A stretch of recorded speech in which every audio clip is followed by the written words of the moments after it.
If you're an immigrant looking for inspiration, Veronica Barajas' story is a must-hear.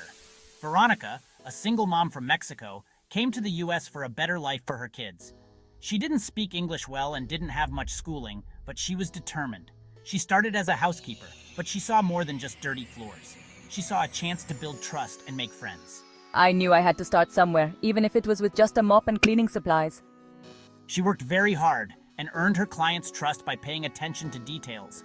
Every client I met was an opportunity to prove myself and build my reputation. She hired other immigrants, giving them stable jobs and opportunities. Today, Veronica's company cleans for rich clients in many cities. Hard work and determination can turn any dream into reality. Veronica's journey shows that with hard work and trust, anything is possible.